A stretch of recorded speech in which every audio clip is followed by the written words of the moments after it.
In the following episode, Control-Alt-Delete, Scott, Summer, Flynn, and Dylan are heading out in search of Venjix's palace. Unfortunately, they lose the tracks they had been pursuing and have a new problem as Scott collapses in pain. During the fight in the previous episode, Shifter had shot something into him. Dr. K realizes it's some kind of transmitter, and Shifter soon uses it to take control of his body. The Rangers can't get a clear shot at Shifter. Here's an idea. Friggin' move! But Shifter is then attacked by a force from up above, freeing Scott. Tanaya, she saved us. Tanaya!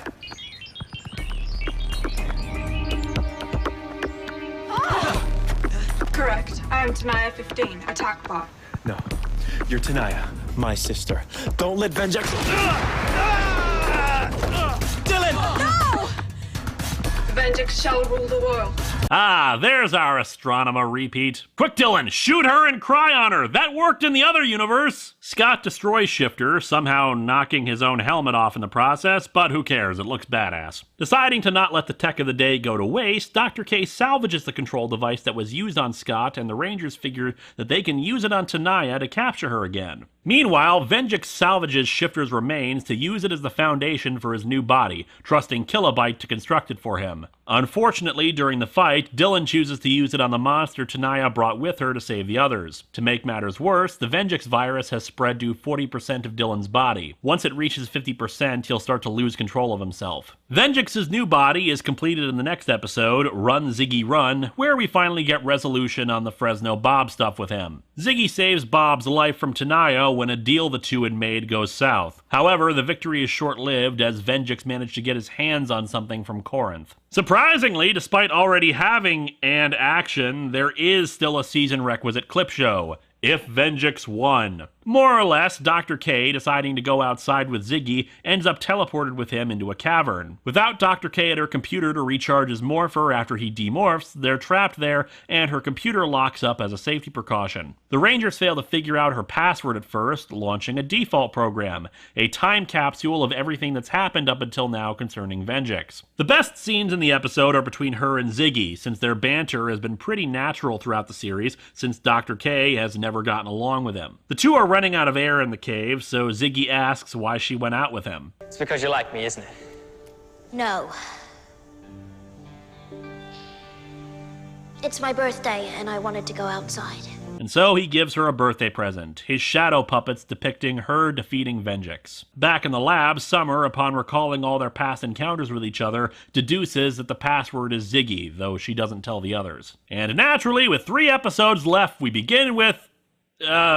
Endgame. Jem and Gemma reconstruct a grinder and tell it to return to the palace. Dylan, meanwhile, is feeling pretty good. You know, for the first time in a long time, I feel really good. What?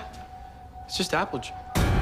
Oh my god, that's lemonade! Yeah, it's a nice old nightmare for Dylan. Par for the course for him by this point. Kilobyte, in the meantime, has been growing increasingly resentful of Tanaya 15 as she keeps getting Venjix's favor in battles. Venjix leads an assault on Corinth alongside Tanaya and a monster that can manipulate the biofield and disrupt their ability to morph. Dylan's not doing too hot either. A scan reveals that the virus is at 51%. Fortunately, Dr. K has developed an antidote, but at this stage it's too dangerous to try. However, a new problem arises. Kilobyte, deciding he needs to prove himself to Venjix, goes into the city and uses the device that he's been developing, partially thanks to the stolen tech, to take control of Corporal Hicks, a minor character who is a frequent aide to Colonel Truman. He uses Hicks to try to assassinate Truman, but Scott is there and saves him while trying to convince his father to launch an attack on Venjix, despite them not knowing where the hell they should attack. A scan of Hicks reveals that he's a cyborg, 53% robotic thanks to the Venjix virus. Dr. K speculates it probably happened during the war,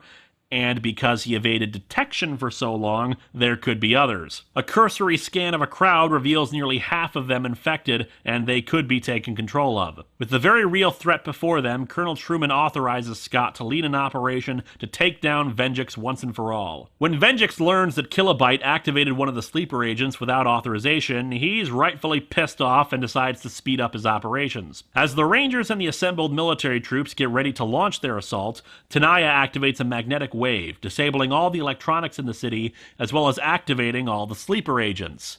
including Dylan.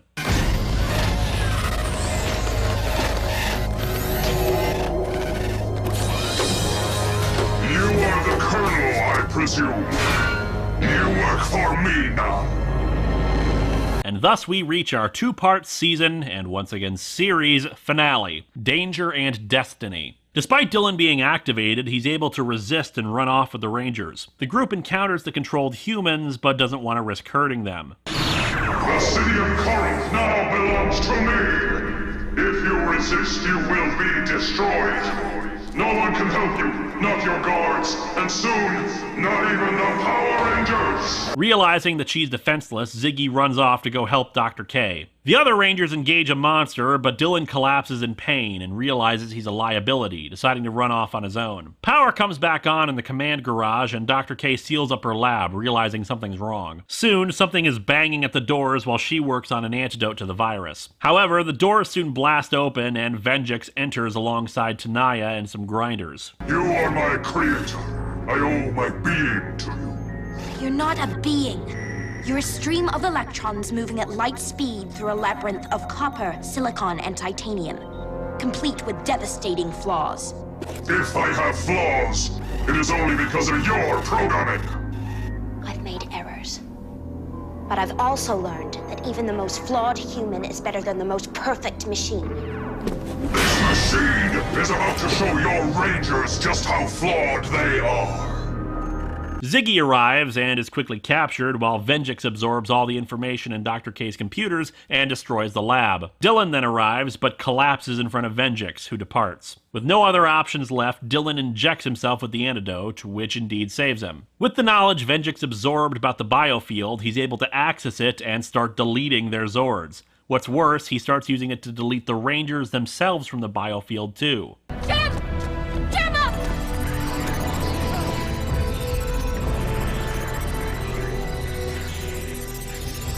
Kept fighting. Oh no, it can't be. Never give up.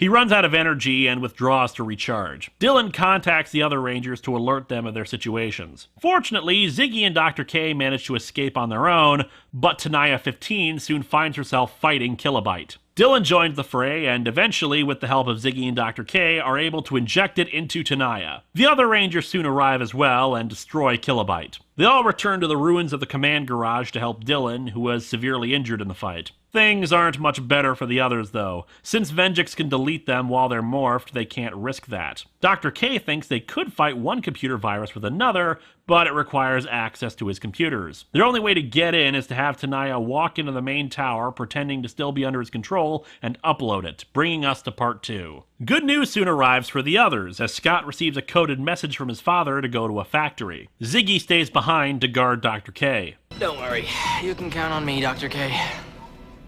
Yeah, last time I did that, I ended up in a cave. Good times, huh? At the factory, humans who weren't taken over by the Venjix virus are being prepared to be infected, Colonel Truman included. The people are rescued and head out, but Venjix soon arrives to deal with the Rangers. Join me in a world of machines. You'll suffer no disease, no hunger, no fear, or be crushed and destroyed. That doesn't sound like living at all to me. Tanaya completes the upload, but Dr. K decides to use this opportunity to search through the server to find anything that might be useful. While Ziggy is attacked by grinders, she finds his information about the biofield and frees it from his knowledge, allowing the Rangers to morph and continue the fight. Venjix tries to delete the three, but with Tanaya and Dr. K still plugged in, they instead delete all the grinders. Venjix blasts the control tower and Dylan wakes up, sensing Tanaya is in danger. He speeds off to help her as Venjix's other general busts in to fight her. Meanwhile, Dr. K and Ziggy start rigging something up. The original Rangers do their best against Venjix, injuring him, but getting knocked back in the process, and for some reason their helmets disappear. My creator, I know you can hear me. You have lost. It is machines that shall rule the world. And that was his last mistake.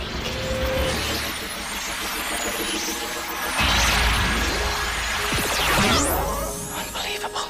And yep, Jem and Gemma arrive and the fire on the control tower. Guys, I think you missed.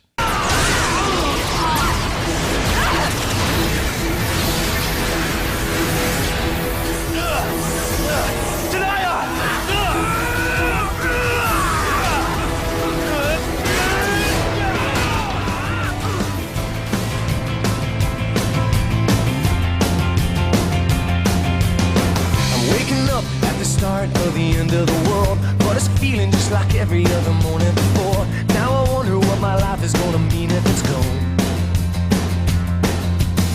The cars are moving like a half a mile an hour, and I started staring at the passengers waving goodbye. Can you tell me what was ever really special about me all this time? But I believe the world is burning to the ground. Oh well, I guess we're gonna find out. Let's see how far we've come. Let's see how far we've come. Well, I believe it all is coming to an end. Oh well, I guess we're gonna pretend. Let's see how far we've come. Let's see how far we've come. I think it turned 10 o'clock, but I don't really know. And I can't remember caring for an hour or so. Started crying and I couldn't stop myself. I started running, but there's nowhere to run to.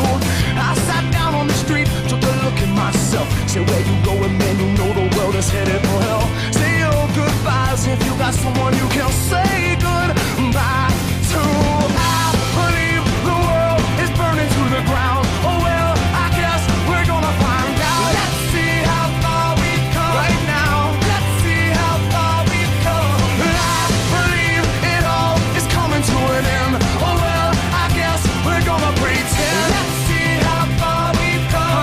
Let's see how far we've come. Let's see how far we've come. Let's see how far we've come. Let's see how far we've come. Let's see how far we've come. Let's see how far we've come. Let's see how far we've come. Let's see how far we've come.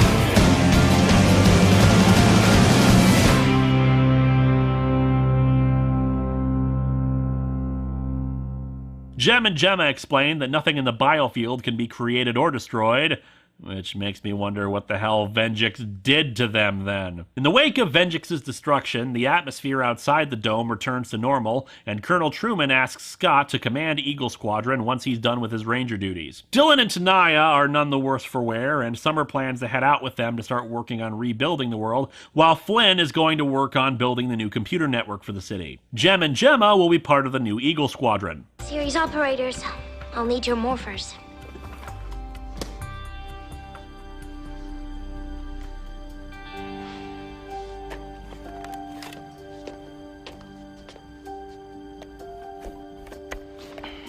Get in gear.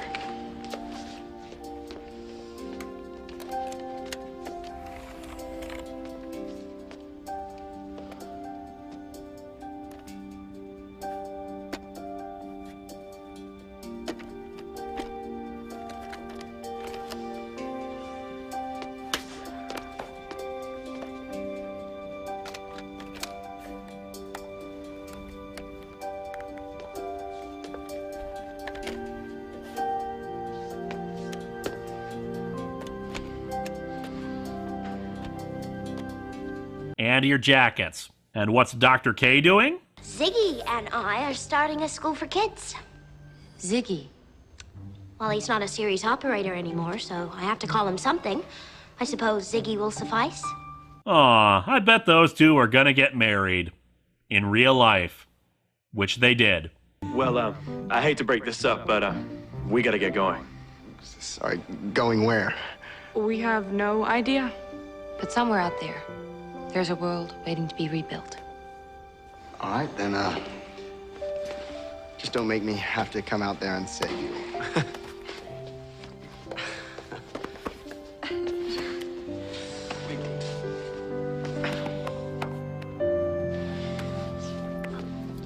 I almost forgot. You left this in my lab.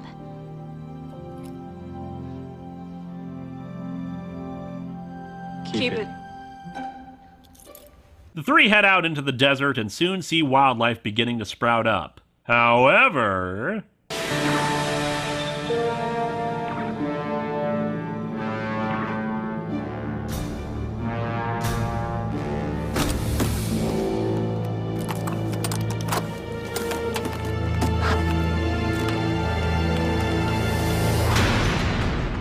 From what I've read, that ending was apparently put in by Judd Lin in the hopes that Disney would change their minds and renew the series again, but of course that didn't happen, and the idea that Venjix is still alive inside of the Red Ranger morpher remains unresolved. RPM is a good series. I just wish Eddie Gazzellian had managed to stay on for the entire season. It's hard to say how much of the latter half of the show resembles Gazzellian's original vision. I mean, we could probably assume and action wasn't going to be a thing, but you get what I mean. Everything is wrapped up properly, so that if you didn't know about all the behind-the-scenes tumult, you wouldn't really notice anything different, except for the fact that the first half does a lot of things that we don't normally see in Power Rangers. Character background flashbacks, interesting direction and visual styles, a primary focus on a Black Ranger instead of the Red Ranger, and of course, Dr. K. The second half feels more like a traditional Power Ranger season, because it's being helmed by the guy who wrote the book on traditional Power Ranger seasons. As a result, it feels like a retread of stuff we've seen before, especially the Andros-Astronema dynamic. I think we can probably assume that Tenaya was going to be revealed as Dylan's sister, but Dan Ewing, who played Dylan, has apparently said that he preferred Gazzellian's original plans for his character and that Tenaya was not going to be his sister. However, that could have just been covering for a plot point, or just not being told, or memory changing with time, who knows. Danger and Destiny, despite having a title that doesn't really make much sense, is an okay finale. The positives are the idea of the mind-controlled humans, that sadly doesn't really go anywhere, the apparent deaths of Jem and Gemma, them being brought back was a near certainty, but it worked for dramatic effect, and the fact that we got to split the focus a bit. Poor Flynn and Summer were sadly relegated to mostly the background, something I'll get into in the character stuff, but the fact that the season is not just focused entirely around the Red Ranger helped get the audience invested in the various stories. The virus and Dylan, and recovering Tenaya, Scott trying to find his dad while also leading the Rangers against Venjix himself, and Ziggy protecting Dr. K while she worked on fixing everything. It's also good that Dr. K was ultimately the one to cause Venjix's undoing, letting her get resolution and redemption on everything she did. However, Venjix was also defeated rather plainly, with very little explanation why this time it was permanent when every other encounter they had with him in a body meant he could transfer back. Did the virus stop him from doing so this time? We unfortunately didn't learn anything about Dylan and Tenaya's backgrounds before they were modified by Venjix, but that's probably for the best. It's unlikely that any explanation would have been satisfactory, nor realistic that they'd be able to recover their memories. After all, why would Venjix keep them? From a technical perspective, like with previous seasons, there are things that bug me. This season is about on par with Jungle Fury in terms of the Kalash explosions. Very few of them, much more actual combat and explosions, which is good. However, someone apparently decided that what Power Rangers really needed was shaky cam. And a friggin' lot of shaky cam during the fights. The camera is always jittering around everywhere and makes it difficult to follow the action. One thing I definitely enjoyed, however, was something they did with the monsters. They rarely, if ever, spoke.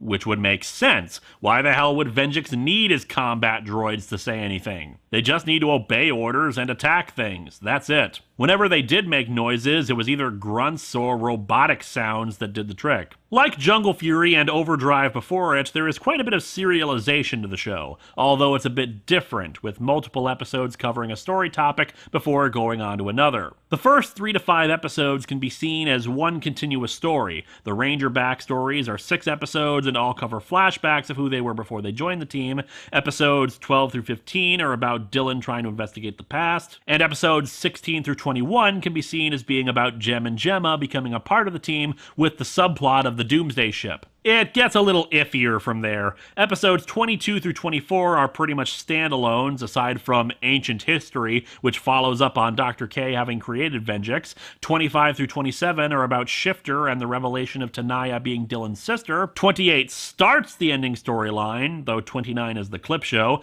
And finally, 30 through 32 end the series. And yet all of the episodes do have their own unique feel and enough story threads running throughout that it never feels like it's bogged down on that topic. While while it's been steadfastly denied by people that RPM went over budget, one particular rumor said that Bandai had to bail out the entire series and pay for the rest of it since the first half of the season ate through all of it, I could certainly believe it if it was true. There is very little Sentai footage, pretty much restricted to Zord battles and a few monster fights. Everything else is American footage, which is always a difficulty in Power Rangers. Hell, we probably have more original Ranger footage in this season than any other on the show. Aside from the Rangers' appearance at the end of the first episode, it's almost entirely original footage, and a lot of it more complex battle stuff, and with tons of extras. Let's actually get into our villains. I love Venjix's voice, properly deep and booming, and all of his bodies were pretty damn cool. Hell, I do quite love the fact that his final body had a beard painted on,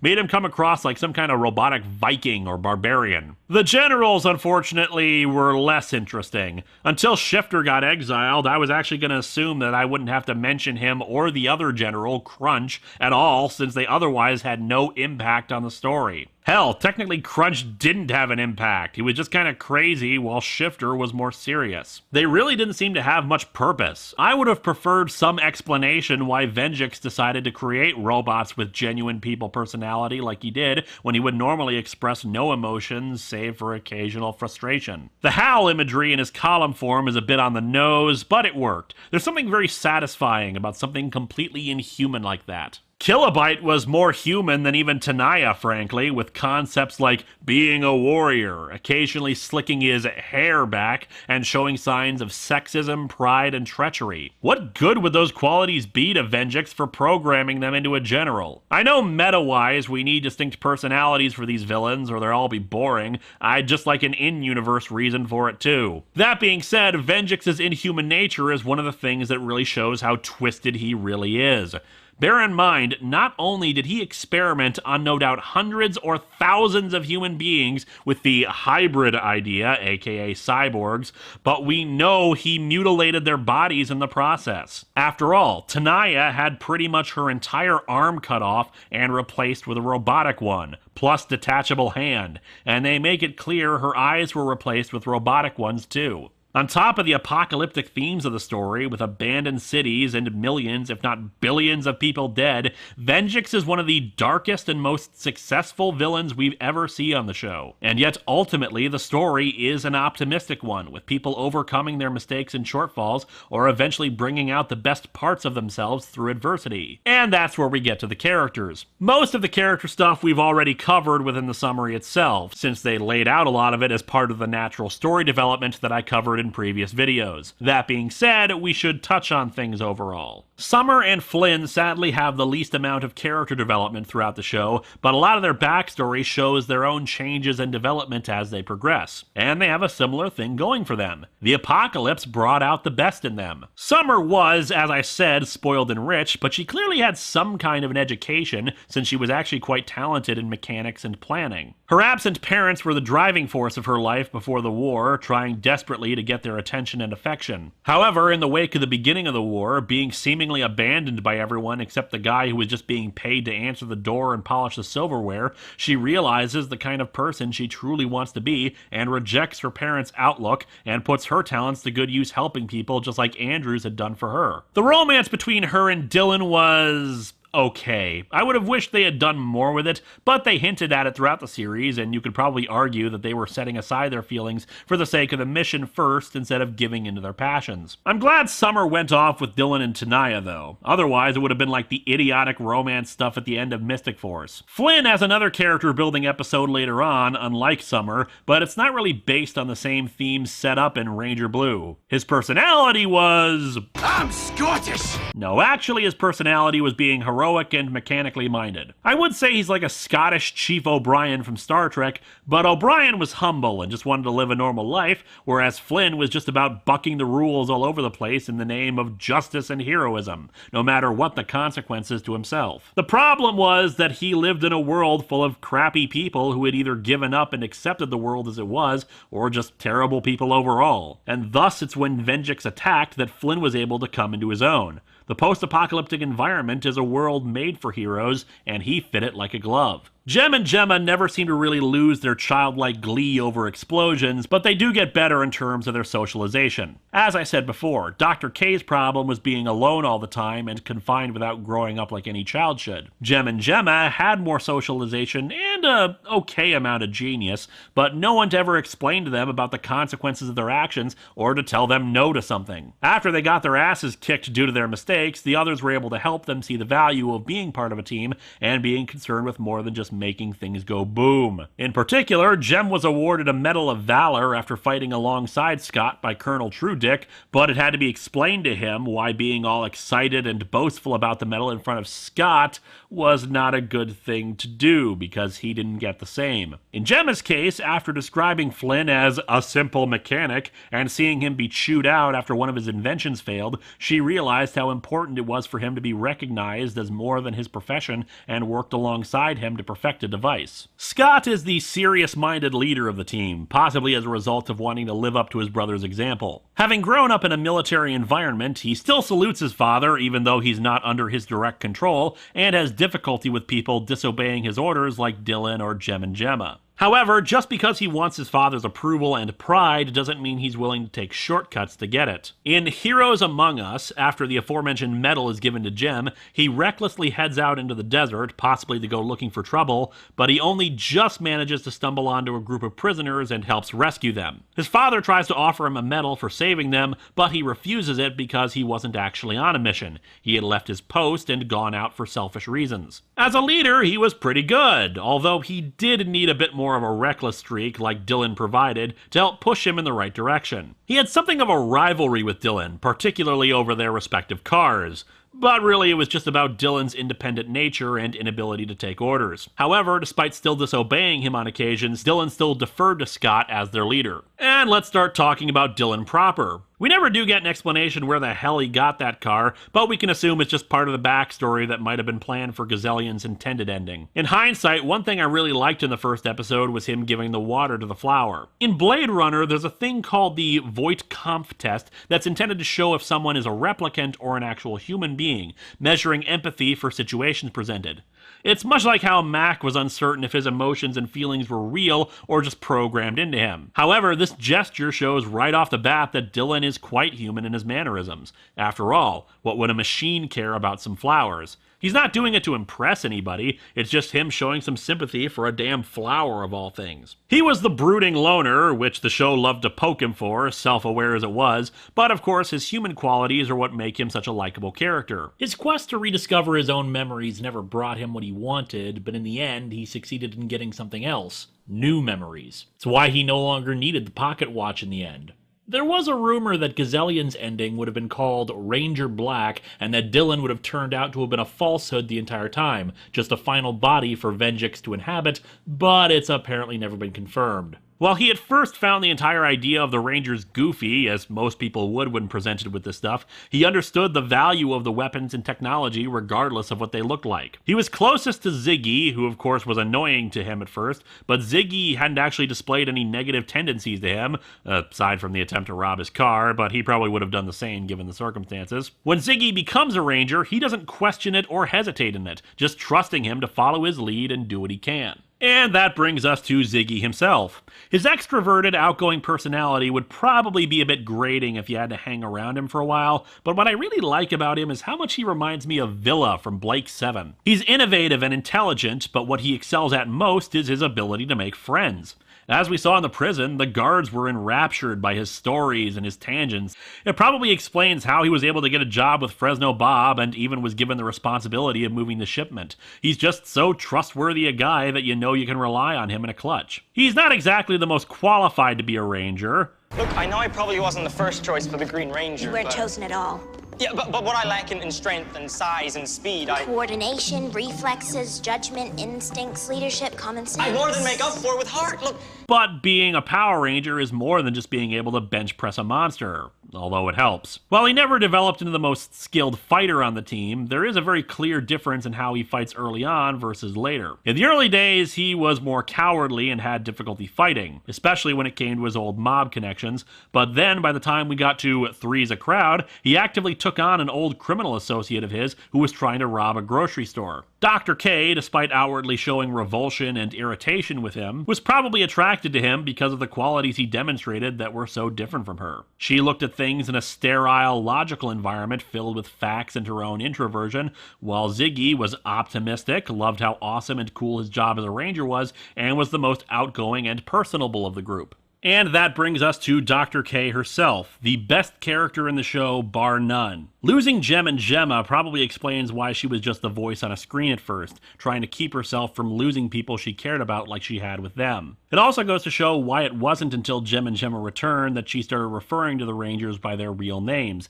instead just calling them Ranger Operator Series Color and all. If you leave the dome now, you only run the risk of alerting Venjix and increasing Ranger Red's chances of being detected and terminated. Scott. His name is Scott. And this is relevant how? Ziggy was the only one who retained that title, partially because she hadn't chosen him to be a ranger, nor did she feel he was in any way qualified to operate her equipment. But again, it also comes back to how she viewed the Rangers at first. Come on, Doc, admit it. We're friends. You are just another piece of equipment to me, Ranger Green. And as I also said, Dr. K was raised in an environment without anything to wonder and behold, nothing to really fantasize about except the outside world, but when she finally did leave Alphabet Soup, it was to a world utterly destroyed by Venjix. It's no surprise she shut herself away from fantasy and abstraction. Justice is an abstract ideological concept. We deal with tangible realities, not justice. And of course, there was the lack of social skills in general, like talking to children. Dr. K, do you think I could be a Power Ranger someday? I highly doubt it. To the Rangers themselves. Ranger Operator Series Yellow, you look positively radiant. Really, you think? No, but I was told it was customary to say so. However, you can't work with people for any long period of time without developing some sort of emotional attachment to them, so despite her best efforts to protect herself and despite her awkwardness, she does care about them. You five are the only family I've ever known. I love you all very much. So, why did some people dislike this season? Well, it's all subjective, but I can speculate. I know that some people didn't like that despite the efforts of treating things so seriously and operating in an environment where things should be more dire and dangerous as it was presented in the opening episodes, that there was so much comic relief. Stuff like the talent show auditions for the Green Ranger stuff, Jem and Gemma's dual talk could be quite annoying, particularly when it seemed like they were mugging just as much as Dax would back in Overdrive, or Ziggy's own efforts to sometimes think of get-rich-quick schemes or a personality that could grate on people.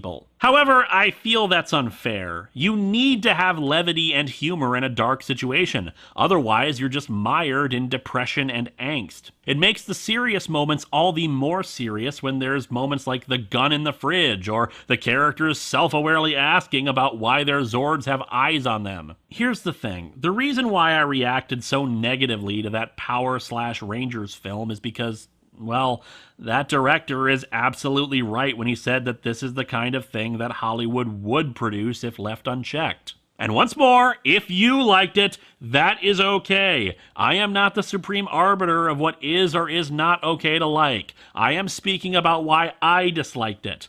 Because it's not so much a parody in my eyes, as much as a grim reminder that people who don't give a crap about what they're working on think they know better than the people who do like it. Or that they think that because something is for children, it's inferior. Or that because it's grim and serious, it is somehow better than something lighthearted. And that film is the kind of thing that people would sadly eat up in droves.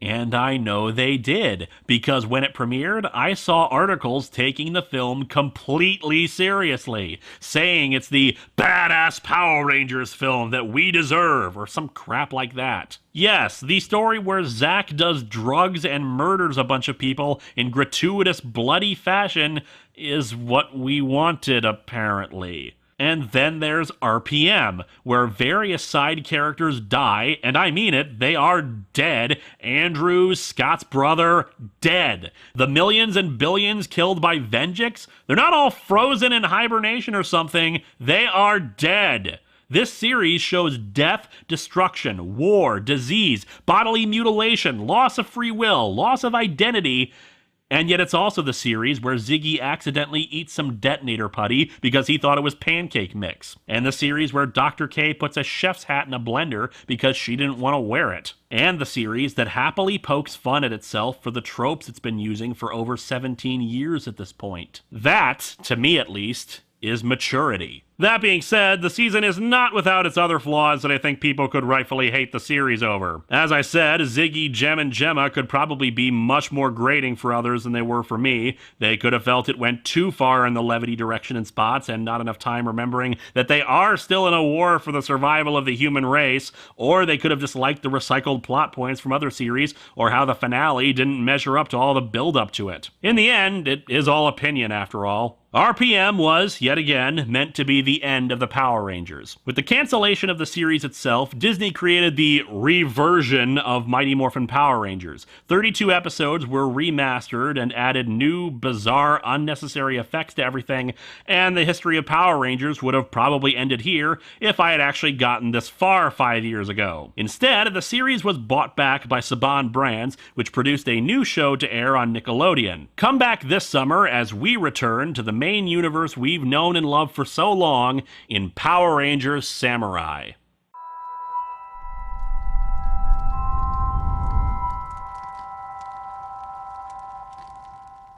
Ziggy Grover, reporting for Judy. I'm a huge fan. No, coming here for the big thing. Oh, there you go. Hey? Okay, so one good reason we're bringing this guy with us? He can make shadow puppets.